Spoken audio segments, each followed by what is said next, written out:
Why do they lie? And do they believe their own lies? I think it has a pretty pat answer. They lie because they can. And do they believe their own lies? Doesn't matter. They do it. People who have integrity and want to be collaborative and want to build a respectful relationship based on mutuality with others know that there is a strong benefit to sticking to facts that are observable in the real world. We don't want to go out and say the sky is purple today because we don't want to deceive other people. We don't find it beneficial to our aims. We don't find it advantageous in any way.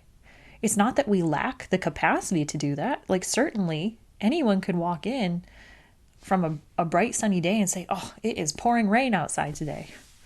That's literally a thing we can do.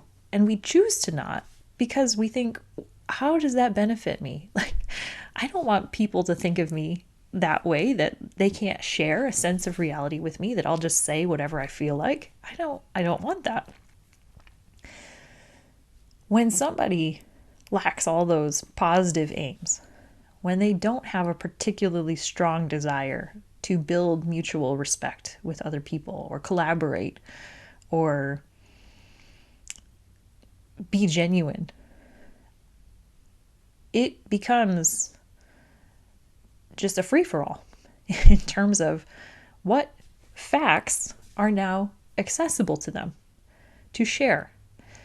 And so somebody might walk into, a room or whatever and proclaim that it's raining on a very sunny day because they want to see the reactions of other people. They feel smug. They're like, haha, I got you. I duped you. Haha, tricked you. And that's weird. That's a weird way to approach other people. It's a really disordered way to approach other people, to think that it's okay to trick them, to think that the respect that they're due is secondary to something that you might feel about withholding that respect. It's really odd. It's really common when we think about these, antagonistic and these narcissistic folks. They're everywhere. But it's really strange, isn't it? And I think that it's because they are looking for the advantage in a moment, right? To feel superior. Think of what their goals are in life, right? To have the power over other people, to have control over other people, to be superior, to be above reproach. And that's not to say above reproach by living with the utmost integrity. That's to say by refusing to let accountability touch them. And I think to develop a sense of safety in themselves. And those are the only mechanisms that they know to do that. Like, I have to create a moat between you and me, and I have to be, above you so that you can't hurt me. When you think of that as their goals, as their aim, it starts to make sense. Why it's okay for them to just say whatever. Why they might relish in knowing that they've lied, in knowing that they've been untruthful. I also think that there are moments that they panic, that they just blurt out whatever will get them out of the hot seat. And it's really not important to them if that reflects any sort of shared reality. Because their goal is to gain an advantage in a moment. Their time span of awareness is very short. They do this thing where they flip from positive to negative and back to positive, back to negative, like in a moment. Like, they don't have a sort of gradient of human experience, right? Things are good, things are bad. They're winning, they're losing. They're up, they're down. And whereas the rest of us could accept that we're wrong sometimes. We can accept that we don't have to be the smartest person. We can accept that we don't have to be right in every instance. We don't have to accept that we never speak in error. And we say, yeah, okay, well, that doesn't really change the fact that, this is who I am underneath. The folks who have this kind of organization towards the world, that sense of themselves doesn't carry from moment to moment. So each new moment is a new conquest. It's a new time to gain an advantage. That one from the last moment doesn't carry to this moment. They have to win in this moment too. And a very accessible tool for that is to just say whatever they feel like is going to get them a leg up in a moment. Whatever's going to help them, dodge their responsibility, help them avoid saying, I did something wrong, I didn't know something. And that's what I think drives that behavior. I also think, to the question of, do they believe their own narrative? There are certain aspects of life that are sort of unfalsifiable, right? They can't really be proven one way or the other.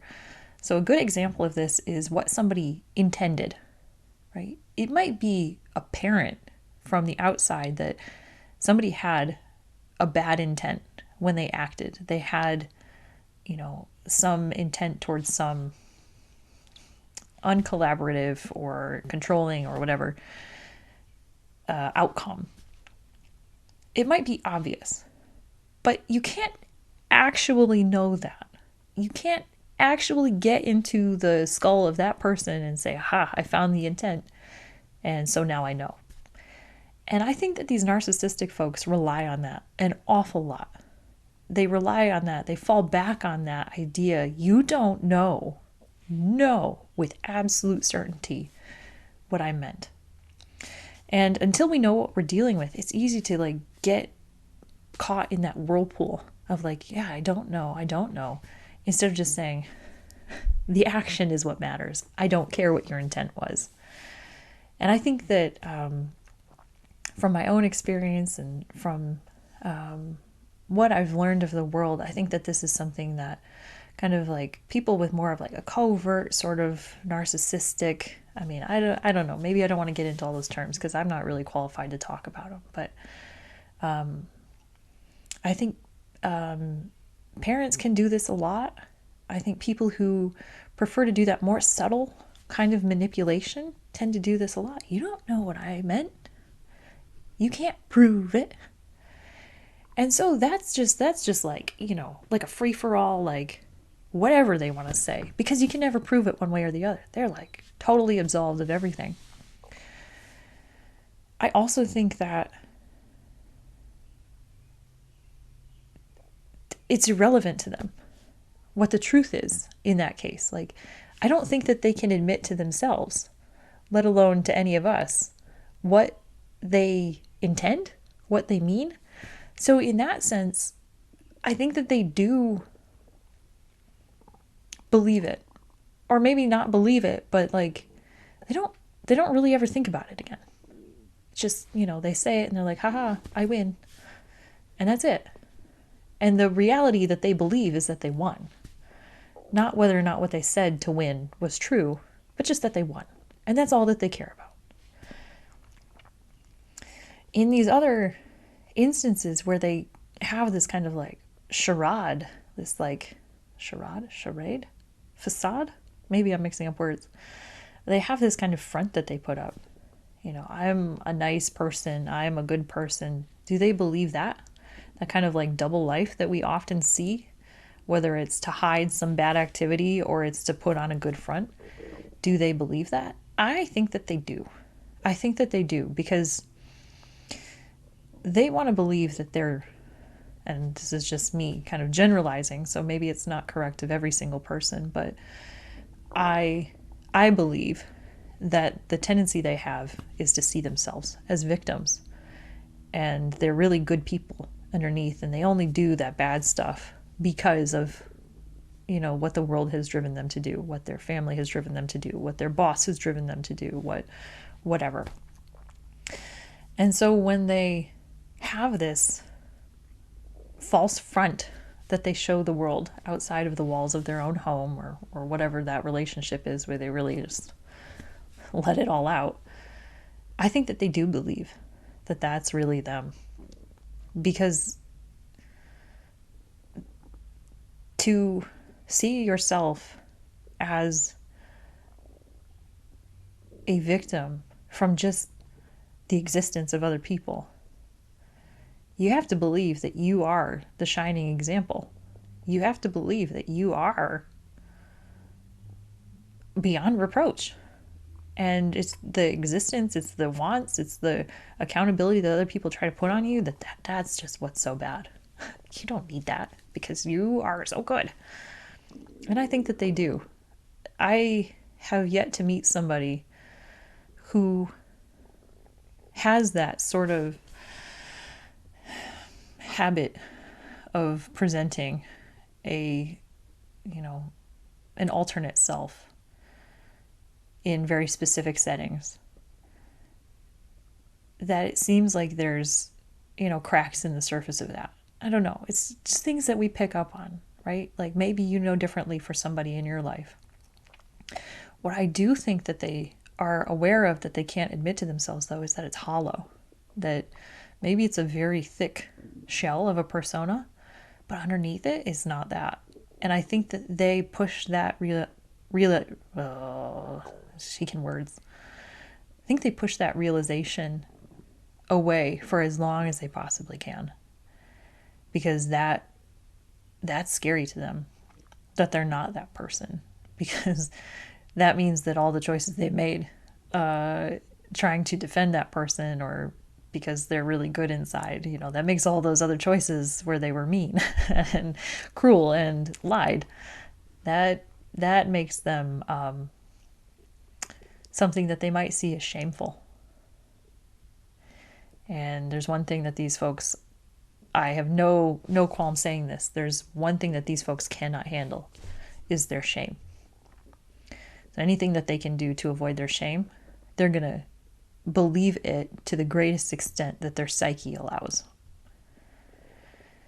So those are my thoughts. I'm curious. I know we all have experienced lots of mistruths, lots of lies from these folks. And I am sure that as many people who think about it and will have a different perspective about why. And if there's anything that you'd like to share about your thoughts, your learnings, feel free to drop it in the comments below. I'd love to hear about it. If any part of this video has been helpful, as always, please feel free to support the channel by giving us a thumbs up or by subscribing. And until next time, take care.